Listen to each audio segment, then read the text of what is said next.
asyhadu anna Muhammadan abduhu wa rasuluh. Amsayna ala fitratil Islam wa kalimatil ikhlas wa ala dini nabiyina Muhammadin sallallahu alaihi wasallam wa ala millati abina Ibrahim hanifa wa ma kana minal musyrikin.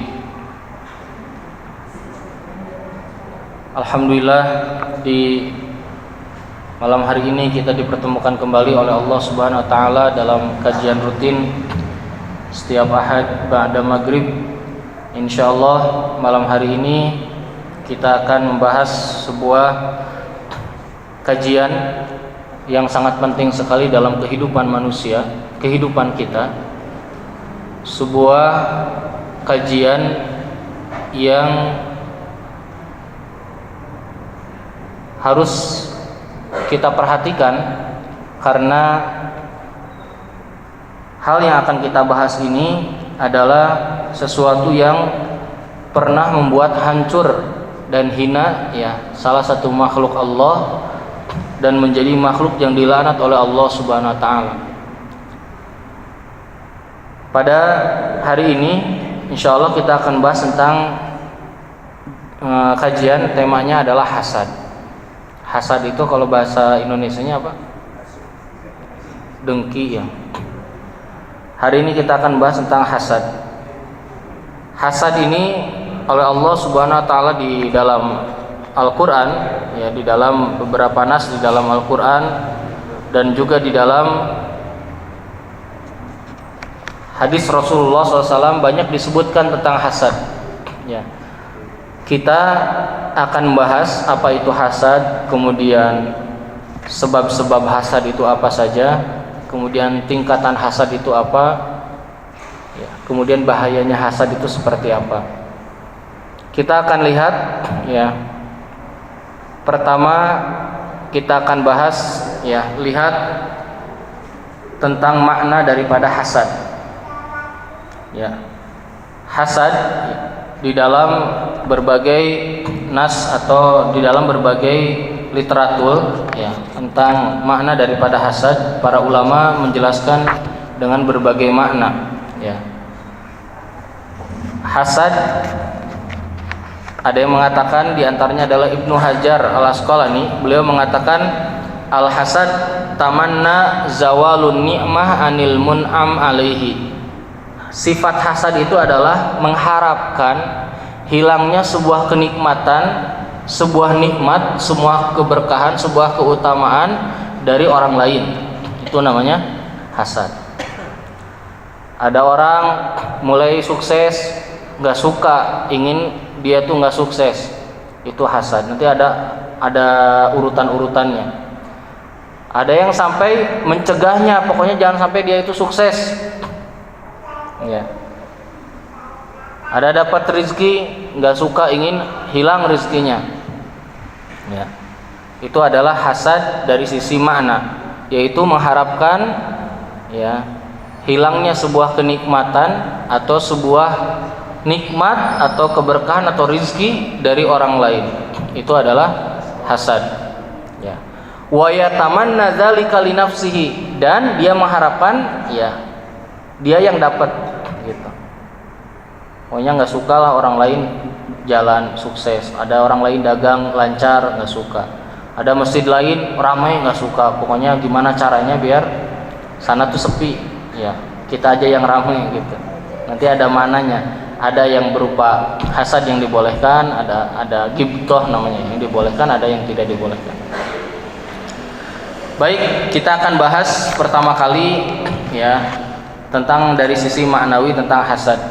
Kenapa materi ini sangat penting kita bahas, ibu bapak dan jamaah yang dirahmati Allah? Sifat hasad ini adalah penyakit yang pertama kali dilakukan oleh makhluk yang ada di alam ini, Pak. Yaitu siapa? Iblis. Iblis ini Azazil, namanya dulu Azazil. Ibnu Katsir dalam kitab Al-Bidayah wa Nihayah mengatakan iblis dulu bernama Azazil. Dulunya adalah makhluk yang soleh dan rajin dalam beribadah.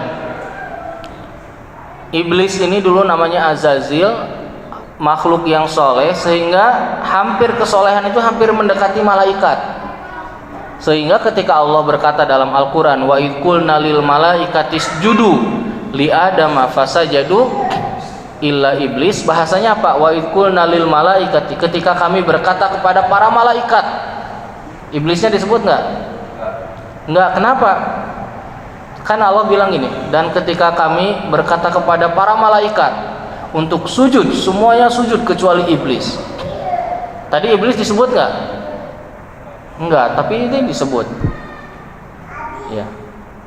Bahwa iblis itu adalah makhluk Allah, bukan golongan malaikat. Kata Allah, dikatakan dalam Al-Quran, kana minal jinni. Iblis itu bagian daripada jin. Allah yang bilang, fafasaqa an amri rabbih, dan dia berbuat fasik, kata Allah. Dengan berbuat apa? Dia menolak perintah Allah Subhanahu wa ta'ala, yaitu untuk sujud kepada Nabi Adam alaihissalam. Lihat, dosa pertama yang pernah dilakukan oleh makhluk adalah hasad. Oleh makhluk secara keseluruhan. Dan dosa pertama yang dilakukan oleh manusia juga adalah hasad, Pak. Anaknya Nabi Adam alaihissalam, siapa namanya? Habil dan Kabil, itu mereka saling membunuh gara-gara apa? Hasad. Lihat, hasad itu bahaya sekali ternyata. Dosa pertama dilakukan oleh seluruh makhluk, dan dosa pertama yang dilakukan oleh manusia, yang menyebabkan apa? Iblis yang tadinya dikatakan adalah Azazil, makhluk Allah yang rajin ibadah, akhirnya dihina, menentang Allah Subhanahu wa ta'ala gara-gara ada hasad. Maka ya, Ibnu Qayyim mengatakan al-hasad fa innahu da'un. Hasad itu adalah penyakit, kaminun fin nafsi, penyakit yang bisa menular, bisa menjalar dalam tubuh manusia, dalam jiwa manusia. Penyakit berbahaya hasad itu. Hasad ini, Pak, nanti kita akan lihat, subhanallah. Hasad ini sebuah kezaliman. Hasad ini perbuatan dosa yang membuat nanti bisa jadi kufur, memecah belah umat Islam, memecah belah. Wah, hasad itu luar biasa ininya dampaknya. Maka kata Ibnu Qayyim, ya, orang yang hasad itu adalah orang yang tidak suka melihat yang lain memiliki keutamaan lebih daripada yang dia miliki. Ya, itu adalah hasad. Maka Ibnu Qayyim dalam kitab Al-Fawaid mengatakan al-hasadu minadz-zulmi wal bagi. Hasad itu perbuatan zalim. Ya, perbuatan zalim. Coba Pak, dari sisi apa zalimnya hasad itu? Ya. Dari sisi apa? Ibnu Qayyim bilang begini, fa innal hasad fil haqiqah naun min muadatillah. Hasad itu hakikatnya adalah bentuk daripada permusuhan sama Allah. Kenapa? Karena fa innahu yakrahu nikmatan ala abdihi, karena dia tidak suka dengan nikmat yang Allah berikan kepada hambanya, berarti dia memusuhi Allah. Kemudian dia apa? Mengingkari takdir, qada dan qadarnya Allah Subhanahu wa taala dengan perbuatan hasad itu. Makanya hasad kata Ibnu Qayyim adalah perbuatan zalim, perbuatan kezaliman, ya. Walidzalika kata Ibnu Qayyim, kana iblis aduwuhu haqiqatan, ya, li'anna dzanbuhu kana an kibrin wa hasadin. Lihat, iblis itu menentang Allah gara-gara apa? Bukan gara-gara dosa apa gitu, Pak, ngebunuh atau dosa apa? Enggak, gara-gara hasad. Iblis dilaknat oleh Allah gara-gara hasad. Iblis oleh Allah diturunkan dari langit, ya, tidak akan oleh Allah ditetapkan tidak akan masuk surga gara-gara hasad, ya. Iblis oleh Allah Subhanahu wa taala, ya, dilaknat gara-gara hasad, dan iblis gara-gara hasad dia menetapkan dirinya akan menjadi musuh manusia dan menggoda manusia. Itu gara-gara hasad. Ternyata penyakit kecil itu, ya, sebuah kezaliman yang sangat besar. Zalim sama Allah. Tidak ridho kalau ada orang menjadi baik, ada orang menjadi sukses. Tidak ridho kalau ada orang menjadi lebih makmur dari kita, lebih hebat ilmunya dari kita, ya. Pokoknya semuanya nggak boleh ada yang melebihi aku. Ya, bahayanya sifat hasad. Kemudian beliau mengatakan ini, ya. Bahkan kata Ibnu Qayyim, innal hasad yuaddi lil kufri. Bahkan hasad itu bisa apa? Bisa membuat orang kufur sama Allah. Lihat, hasad, kita lagi ngomongin penyakit hasad, bisa jadi zalim, bisa jadi kufur. Bisa sampai ke kafir, Pak. Apa maksudnya? Kata Ibnu Qayyim, ya. Bisa menjadi kufur sebagaimana takdzibul muluk, ya, sebagaimana pendustaannya para raja-raja pada masa dahulu kepada siapa? Kepada para nabinya, karena mereka punya hasad. Ya. Karena mereka punya hasad. Tahu nggak, Pak? Kenapa Abu Jahal, ya, nggak mau beriman? Apa dia tidak tahu Al-Quran itu benar? Tahu Al-Quran itu benar. Bahkan ketika siapa namanya? Dalam surat Al-Mudaththir itu siapa nama salah seorang musyrik yang disuruh kepada Nabi untuk berdebat? Abu siapa? Ibnul Mughirah, ya, Khalid bin Mughirah. Ibnul Mughirah ini ditanya sama siapa? Sama Abu Jahal. Apa yang kamu dengar? Kata Ibnul Mughirah, yang aku dengar adalah la kalamun inna fihi la halawa wa inna alaihi la tola wa inna alahu la musmir wa inna asfalahu la mukdib wa innahu ya'lu wa la yu'la alaihi. Kata Ibnu Mughirah, Al-Quran yang aku dengar dari Muhammad itu adalah perkataan yang manis dan indah, isinya sangat dalam, menjulang tinggi, buahnya sangat lebat, akarnya menancap kokoh di bumi, tidak bisa ditandingi. Kata siapa itu? Ibnu Mughirah. Kemudian kata Abu Jahal, hati-hati kamu kedengaran sama masyarakat, nggak enak nanti. Kita ini tokoh nih. Akhirnya apa? Mulai mikir, oh iya ya, masa saya ngaku Muhammad itu benar, Muhammad itu hebat? Nggak, hasad tuh mulai muncul. Nggak mau kalah sama Nabi, nggak takut popularitasnya, takut kekuasaannya hilang dengan adanya nubuwah di kota Mekah. Akhirnya apa? Ibnu Mughirah berpikir, menimbang-nimbang, diceritakan oleh Allah dalam Al-Quran. Akhirnya dia bilang apa? Oh iya, itu sihir, katanya. Kata Allah, innahu fakkara wa qaddar fakutila kaifa qaddar thumma nadhar thumma abasa wa bashar thumma adbara wastakbar faqala in hadza illa sihru yuksar in hadza illa qaulul bashar. Ini mah cuma perkataan manusia aja. Lihat, ya, Ibnu Qayyim bilang hasad bisa jadi orang menjadi kufur, ya, bisa menjadi orang kufur, ya, bisa menjadi orang kufur. Maka dalam kitab lain Ibnu Qayyim mengatakan di antara tanda hasad, ya, tanda hasad dan kibar itu adalah ketika orang tidak mau melakukan sebuah kebaikan yang kalau kebaikannya bukan muncul dari dirinya, Pak. Abdi teh da salah sama hoyong ngaos teh, tapi eta nu ngayakeunna si bapak itu henteu abi mah ka masjid.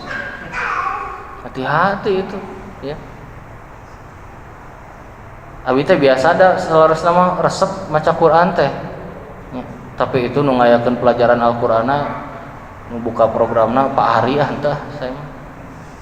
Namun abi mah bade. Lihat bahayanya hasad itu luar biasa, ya, mengerikan. Bisa membuat orang menjadi kufur, bisa membuat orang menjadi kufur seperti raja-raja terdahulu. Ya. Kenapa Fir'aun itu kufur kepada Allah? Karena hasad. Dia tidak mau menerima kebenaran, dia takut, ya, dengan apa yang dibawa oleh Nabi Musa alaihissalam. Dia akhirnya berbuat hasad. Subhanallah, ya. Lihat, hasad tadi penyakit yang bisa menjalar dalam jiwa manusia. Kata Ibnu Qayyim, hasad nanti naik bisa jadi perbuatan zalim, ya. Zalim apa? Zalim sama Allah, tidak menerima qadanya Allah Subhanahu wa taala, tidak bersyukur atas nikmat yang Allah berikan. Nanti sudah zalim, naik lagi. Bisa jadi apa? Kufur. Bisa jadi kufur ternyata hasad itu. Bisa membuat kita ini kufur. Bahkan dalam sebuah riwayat dikatakan Pak Ibnu Mas'ud pernah berkata, yang memecah belah umat Islam itu cuma satu, kata Ibnu Mas'ud, sifat hasad, nggak ada yang lainnya. Sok apa yang bikin kita berpecah belah? Hasad. Nanti hasadnya karena dunia, karena popularitas, karena harta, karena apa, banyak itunya. Tapi itu penyakit yang itu tadi itu bikin bahaya itu. Ya, umat Islam pecah belah, umat Islam nggak mau bersama-sama, nggak mau kerja sama. Itu gara-gara sifat hasad. Ya. Maka ya kata Ibnu Qayyim ya dalam kitabnya, kata Ibnu Qayyim, ketika Allah mengatakan dalam Al-Qur'an surat An-Nas min syarri hasidin idza hasad, itu umum ya. Hasad baik itu setan ataupun manusia. Umum. Kenapa ada idza hasad ketika dia berbuat hasad? Bisa saja setiap orang teh sudah terjangkit, kata Ibnu Qayyim. Bisa saja di dalam diri kita juga ada virus itu teh. Cuma kita bisa menahannya. Maka orang yang dimaksud penyakit-penyakit yang dolim ini idza hasad, kalau dia memunculkan, tidak bisa nahan virus itu sehingga berkembang dalam diri kita dan terlihat dari perkataan dan ucapan kita. Nah, mari kita sama-sama membahas dulu tentang marotibul hasad. Hasad itu ada beberapa bagian atau tingkatannya. Ya. Ada yang pertama adalah dikatakan an yuhibba syakhsu zawalan nikmah. Yang pertama itu orang menginginkan ya orang lain itu nggak dapat kebaikan, keuntungan gitu Pak ya. Pokoknya gini, kalau ada teman baru dapat rezeki, nggak suka lah pokoknya, ingin hilang tuh si rezekinya. Atau umpama dia dapat ilmu baru bagus, pintar, nggak mau pokoknya, saya mah paling pintar, nggak boleh kamu ada yang pintar ya. Subhanallah, bisa dalam berbagai hal, dalam berbagai aspek, ingin hilanglah nikmat itu. Kemudian ya dikatakan di sini faqasadal hasid ya antazula nikmah anil mahsud wa tatahawwalu anhu, dan dia itu ingin nanti si kenikmatannya pindah ke dirinya. Pak, kalau sekarang gini ya, yang membuat kaum muslimin atau ujian bagi para penuntut ilmu, Pak, para penuntut ilmu, ulama, ustadz ya, itu apa? Hasad. Ujian paling beratnya hasad ya. Ada ustadz yang lebih hebat, wah nggak bisa, saya yang jago ya. Lihat Nabi Musa ditanya sama umatnya, ya Musa, mana alamun nas, kata. Wahai Musa, siapa orang yang paling pintar di dunia? Kata Nabi Musa, ana nabiun, aku ini nabi, kata. Sama Allah langsung ditegur, ya Musa, wahai Musa, kamu bukan orang yang paling pintar, ada yang lebih pintar dari kamu, namanya Khidir. Nabi Musa langsung beristighfar kepada Allah dan langsung bilang kepada Allah, ya Allah, di mana Khidir itu, saya mau belajar. Lihat, kenapa kalau nggak ditahan si hasad itu bisa berkembang terus, nanti bisa menjadi sebuah kekufuran, Subhanallah, kayak hasad ini mengerikan. Dari zaman sahabat aja udah kelihatan penyakit hasad ini bahaya sekali ya. Penyakit hasad ini bahaya sekali. Maka sekarang ini umat Islam yang bikin kita pecah belah ya, nggak mau bersatu, itu adalah hasad ya. Dan penyakit hasad juga banyak menjalar di bagi para penuntut ilmu dan juga di para mubalik, para kiai, para asatid, itu juga banyak menjalar sifat hasad. Para imam masjid ya, udah biasa ngimamin masjid, ada yang lebih bagus bacaannya, nggak mau, berat itu meninggalkan imam. Padahal apa, jadi imam teh berat ya. Saya sering heran melihat orang yang senang jadi imam, amanah jadi imam itu ya, amanah jadi imam itu ya. Subhanallah, lihat ya, hasad ini bahaya sangat besar.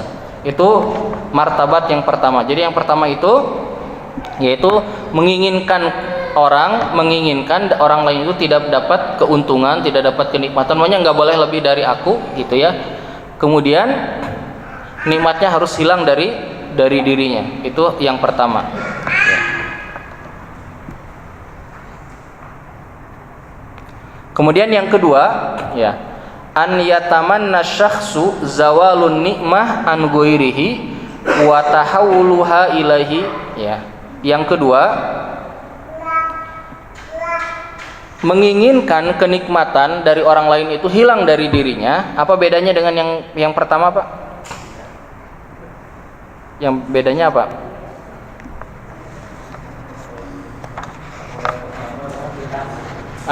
Kalau yang tadi mah pindah, ya. Kalau ini mah tidak pindah. Pokoknya mah nggak suka aja, ya. Nggak suka aja pokoknya mah. Ada yang, Pak, itu tetangga kita, wah, alhamdulillah sekarang ini bisnisnya jadi lancar. Wah, paling bisnis lagi teman tuh, wah, gitu. Itu hasad itu. Ya. Pak, itu teman kita itu sekarang lagi umroh itu, wah, umroh lagi paling hadiah itu, gitu. Ya.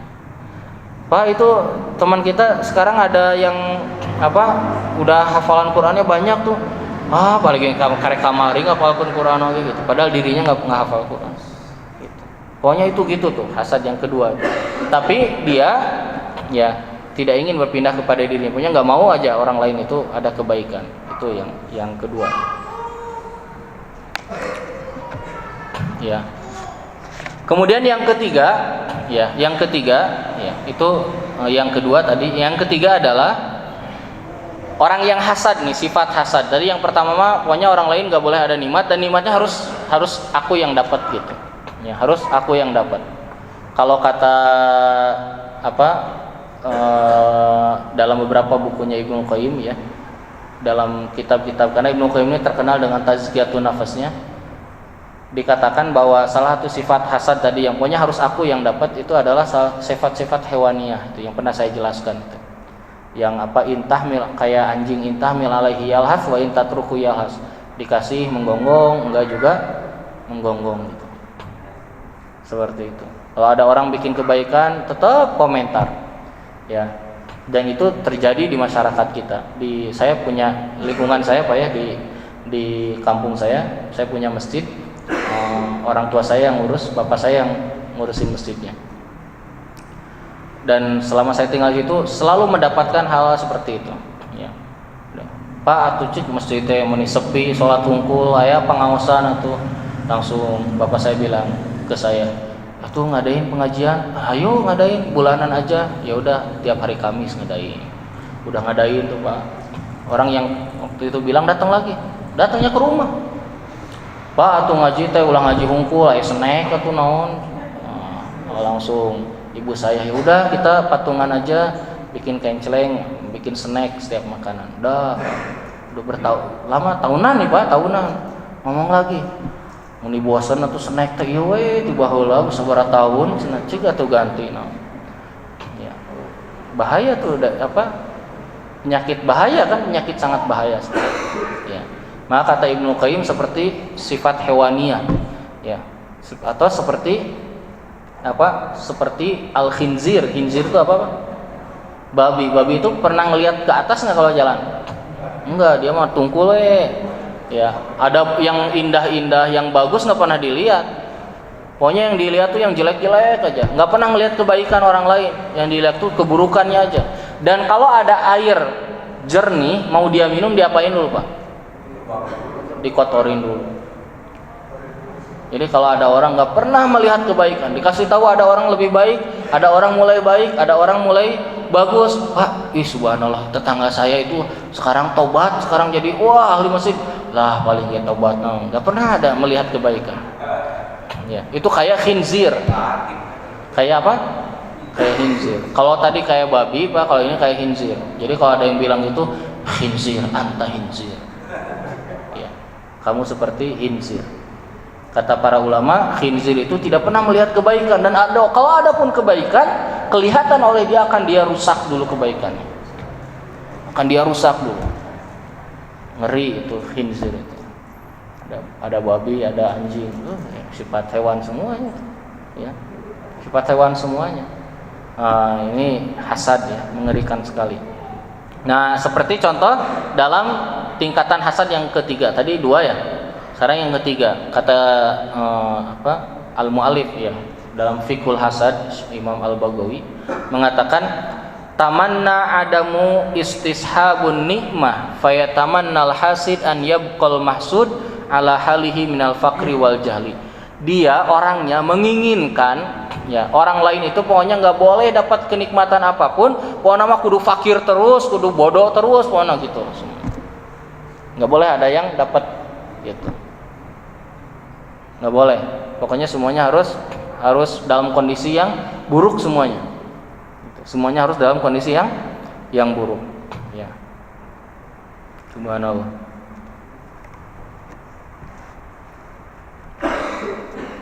Kemudian yang keempat ya, saya percepat dulu Pak ya, karena nanti ada pembahasan tentang larangan berhasad ya. Sama sebab-sebab kenapa terjadinya hasad.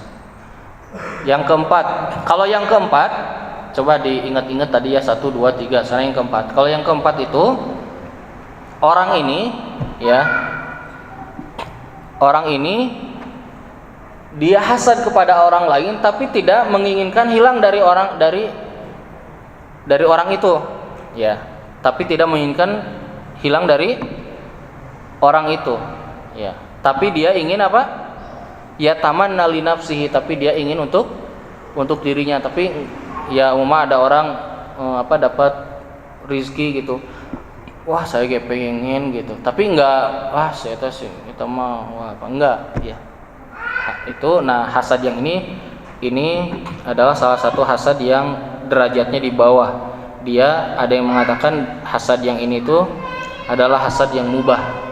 Ya, kalau ada orang nih, ada orang haji, wah si bapak itu haji lo, nggak nyangka dia haji. Wah saya juga pengen haji nih. Nggak gini, wah saya juga pengen haji, si bapak itu sing terjadi tak kuatana sing batal, nggak gitu. Tapi cuma saya juga pengen haji gitu ya. Ya kalau yang ini boleh ya. Nah baik, itu tingkatan-tingkatan apa, tingkatan-tingkatan hasad. Sekarang apa yang menyebabkan seseorang itu bisa hasad? Nah ini sebab-sebab hasad apa saja, kenapa sih kita bisa hasad ya. Yang pertama adalah al-adawah wal bagdo, adalah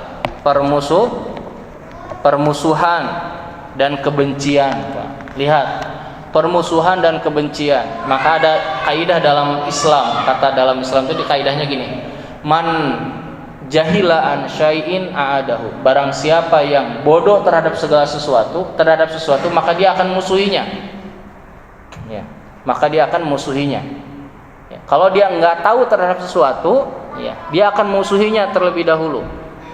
Maka orang mukmin itu diperintahkan apa? Kalau tidak tahu sesuatu, tanyakan, ya, belajar, dilihat. Ya. Sehingga salah seorang ulama salaf mengatakan, kalau ingin menilai sesuatu maka dekatilah, maka engkau bisa menilainya. Tapi kalau dilihat dari jauh, maka engkau susah untuk menilainya. Ya. Pak, itu di masjid itu ada Ustadz ini, wah itu mah jigana galak, ketingali ku saya di jauhan, menjalan teh galak eta mah. Gitu biasanya ada ya. Jadi kalau ada apa tuh ditanyakan. Itu kaidahnya. Jadi al-adawah wal bagdo. Yang pertama adalah penyakitnya adalah permusuhan dan kebencian. Permusuhan itu muncul, kebencian itu muncul karena ketidaktahuan, karena kebodohan. Maka kita harus mengetahuinya, harus mempelajarinya, harus menanyakannya kalau ada apa-apa. Karena kalau tidak tahu kita bisa muncul permusuhan dalam diri kita atau kebencian. Benci terhadap apa? Benci terhadap kebenaran salah satunya. Al-haq. Kalau Bapak, Ibu, kalau dalam diri kita benci sama kebenaran, udah ya. Hasad itu pasti muncul. Mau nanti ada kebaikan apapun pasti dia itu akan menghalangi kebenaran itu. Kenapa? Karena dia sudah benci dari kebenaran. Lihat sekarang yang di medsos di mana-mana, Kalau ada kebenaran, kalau orang-orang yang benci, apa aja pokoknya dihantam. Ya, itu hasad itu akan menyebabkan seperti itu. Ya. Kalau umpama kita benci dengan kebenaran, berarti apa? Yang dikhawatirkan apa, Pak? Kita kufur. Dan yang dikhawatirkan lagi apa? Allah sudah menetapkan dalam diri kita bahwa kita bukan orang baik. Kenapa? Karena kata Nabi dalam hadis riwayat Ahmad, innallaha idza arada bi 'abdin khairan ista'malahu. Kalau Allah menginginkan kebaikan bagi hambanya, Allah akan mempekerjakannya. Sahabat bertanya, wa fa kaifa dzalika ya Rasulullah? Kata Rasul, Allah akan membuat dia sibuk dengan amal solehnya, dan Allah akan membuat dia cocok dengan amal solehnya. Kalau kita sudah tidak cocok dengan kebenaran, masjid ramai, saya mah cocok di masjid ramai. Ya, ada pengajian, saya mah cocok di masjid. Hati-hati itu. Kenapa? Karena kata Nabi, Allah itu kalau ingin kebaikan bagi hambanya, Allah akan apa? Membuat dia itu cocok dengan amal soleh. An yuwafiqahu bi amalin soleh, membuat dia layak cocok dengan amal soleh. Hati-hati dengan bahasa-bahasa nggak cocok. Ada penyakit hasad yang muncul menjadi sebuah ucapan yang biasa diucapkan manusia, Pak Bu. Satu adalah bahasa nggak cocok dengan kebenaran. Ayo ke masjid tuh. Saya mah nggak cocok kumpul sama DKM mah. Hati-hati itu. Kenapa? Karena kata Nabi, kalau kita merasa nggak cocok, berarti kalau kata Nabi, Allah itu memberikan kebaikan dengan cara dia membuat dia cocok dengan amal soleh. Kalau nggak cocok, hati-hati, berarti bukan kebaikan dalam diri kita. Bahasa nggak cocok tuh. Yang kedua, bahasa nggak enak. Tahu Pak Bu, Abu Thalib ketika wafat karena tidak enak sama Abu Jahal. Bahasa tidak enak. Nah, jadi pertama lihat al-adawatu wal bagdo, permusuhan terhadap kebenaran, terhadap yang hak, ya. Permusuhan terhadap yang hak, Pak Bu. Kalau ada yang hak itu, kalau kita tidak tahu, tanyakan. Kalau kita tidak mau bertanya, diam. Kenapa? Karena nanti akan muncul hasad dalam diri kita, nantinya muncul kekufuran dalam diri kita, kezaliman dan kekufuran. Gitu. Kalau kita melakukan itu. Dalilnya apa? Allah mengatakan dalam Al-Qur'an, wa idza laqukum qalu amanna wa idza khalau adu alaikumul anamila minal ghaid qul mutu bi ghairikum innallaha alimun bidzatis sudur. Kalau kamu bertemu dengan mereka, ya, wa idza kalau mereka bertemu dengan kamu, qalu, mereka akan berkata kami beriman, katanya. Tapi kalau mereka pulang, ya, mereka akan berbuat hasad. Ya, subhanallah. Kata Allah apa? Qul mutu bi ghaidikum. Ya, matilah kamu dengan kemarahanmu, dengan kemurkaanmu terhadap kebenaran. Qul mutu bi ghaidikum. Subhanallah. Nah, kemudian yang kedua, tadi yang pertama penyebab kita bisa hasad itu karena al-adawatu wal bagdo, permusuhan sama apa, Pak? Kebencian. Maka kalau ingin tidak ada permusuhan, harus belajar, harus mengenal. Ya, Bapak ada orang nggak suka sama orang itu, kenali, ya, siapa tahu dia, ya, sebetulnya tidak seperti itu. Kenapa? Karena setiap orang pasti punya kebaikan. Datangi, ketemu, ngobrol. Kalau ada yang nggak benar, luruskan. Kalau nggak bisa diluruskan, serahkan sama Allah. Karena tugas kita bukan menilai, tugas kita itu apa? Hanya menyampaikan saja. Ya. Di bumi ini, Pak, tugas kita ini hanya berdakwah. Selain beramal, belajar adalah berdakwah, bukan menghakimi seseorang. Kenapa? Karena hanya Allah nanti yang menentukan. Dan ditentukannya kapan, Pak? Kata Nabi, al-a'malu bil khawatim, amalan kita ini ditentukan di akhir hidup kita nanti. Kalau malaikat maut datang ke rumah kita, kitanya sedang beramal soleh, itu berarti kita orang baik, ya. Ditentukannya itu di akhirnya. Jadi semua kita lagi proses, Pak. Kita rajin ke masjid lagi proses ini tuh. Ya, lagi proses. Makanya ada hadis qudsi, Pak. Ini perhatikan ya. Hadis ini mengerikan sekali, ya. Dalam hadis sahih, ya, dikatakan begini. Dikatakan ya, anna rajulan qala, kata Nabi, an Jundub radhiyallahu anhu anna Rasulullah SAW qala, anna rajulan, ada seseorang, kata Nabi, berkata, wallahi la yaghfirullahu li fulan. Demi Allah eta si bapak eta mah pinarakaeun lah geus lah gitu. Bahasa kasar mah gitu. Kemudian Allah akan berkata, kata Nabi, wa innallaha ta'ala qala, Allah akan berkata begini, man dzalladzi yata'ala ala an la aghfira li fulan, siapa yang nyangka-nyangka aku ini tidak bisa mengampuni orang itu.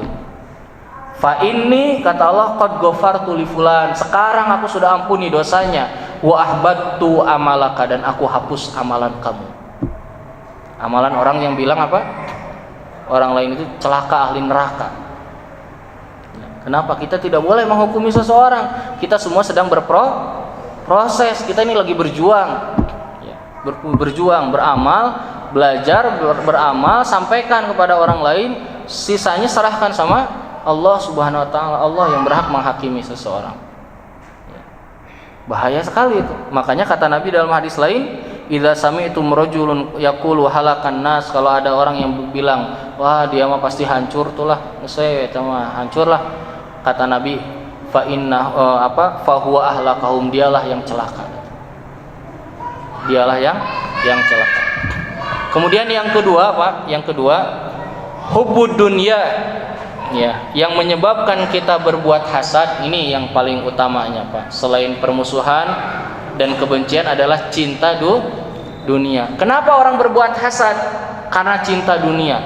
Takut dunia itu hilang dari dirinya, atau takut orang lain lebih banyak dunianya dari dirinya, atau takut dunia yang dia miliki ya sama dengan orang lain, atau terpindah kepada orang lain. Hasad dunia. Apa aja dunia itu? Dari mulai popularitas, jabatan, harta, ya banyak sekali.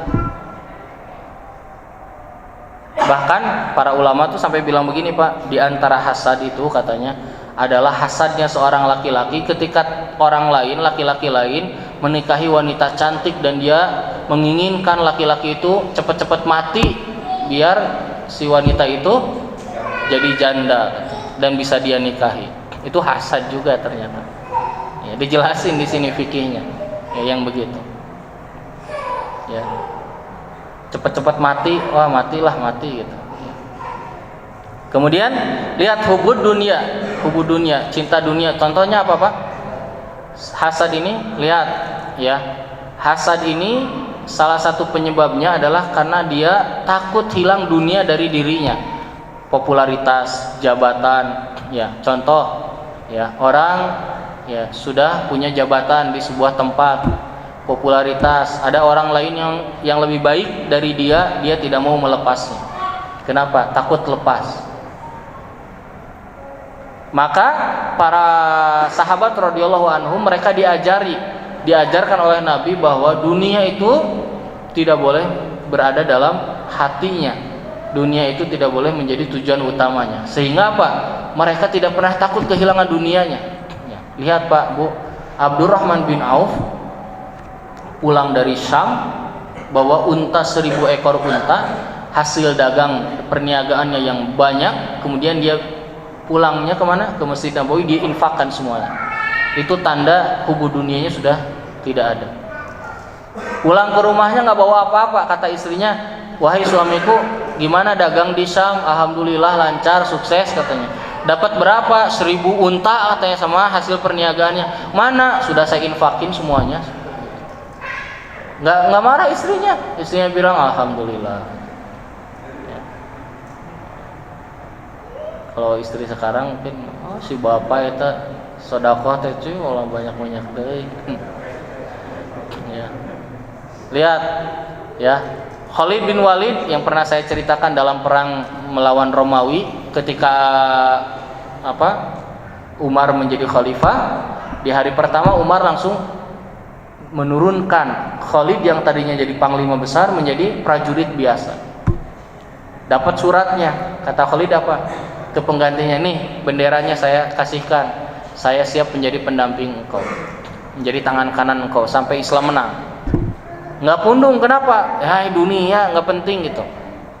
Ya, makanya sahabat mah ngajarin ke kita Pak, ya terutama urusan dakwah. Kalau urusan dakwah dicampuri urusan kayak tadi jabatan, popularitas, aduh ngeri Pak. Ya, saya mau aktif di masjid kunaon, biasanya saya jadi ketua, nah ini tuh jadi nanaon. Saya ini mau ke masjid deui kunaon, biasanya jadi imam, saya ini tuh jadi imam. Ngeri itu, hasad itu tuh. Akhirnya apa? Nggak mau ke masjid, nggak mau ibadah, jadi kufur nggak? Jadi kufur. Ya. Itu hasad. Jadi hubu dunia tuh panjang sekali ininya, ya. Panjang sekali. Nah, udah adzan Pak ya. Insyaallah kita lanjutkan aja nanti Pak ya. Lihat Pak, dalam Islam itu hasad aja ada ilmu khusus tentang hasad. Kenapa? Karena hasad ini penyakit paling besar dalam kehidupan. Jadi gini, penyakitnya kayak kecil, virus kecil, tapi menjalar, kalau udah menjalar kemana-mana, bahayanya bisa mematikan gitu. Itu hasad. Bisa jadi orang yang tadinya ahli masjid, jadi nggak pernah ke masjid. Bisa jadi ahli sholat, nggak pernah sholat. Bisa jadi ahli baca Quran, jadi nggak pernah baca Quran. Itu hasad. Bisa jadi dekat, ya bersama-sama dengan teman-teman di masjid, jadi bermusuhan. Gara-gara apa? Hasad. Nggak ada orang bermusuhan pecah belah kalau bukan karena hasad dunia. Nggak ada. Kata Ibnu Mas'ud, nggak ada kecuali hasad.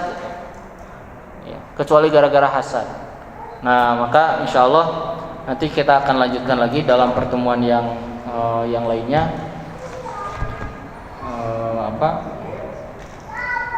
Tentang materi tentang hasad ini ya. Masih ada sebab-sebab hasad yang lainnya, masih banyak. Kemudian yang kedua nanti obat untuk menyembuhkan sifat hasad itu apa ya, nanti insya Allah biar hadir lagi pekan depan maksudnya, atau 2 pekan lagi ya. Pekan depan kita akan perang Pak Ari? Perang Mu'tah ya.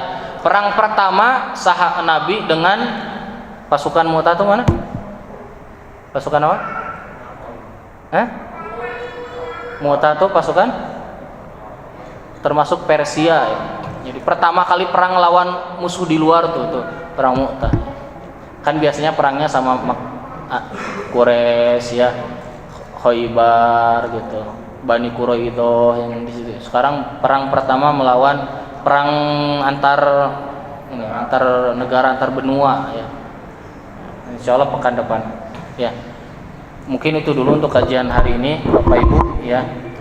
Mudah-mudahan kajian yang singkat ini ya, kajian ya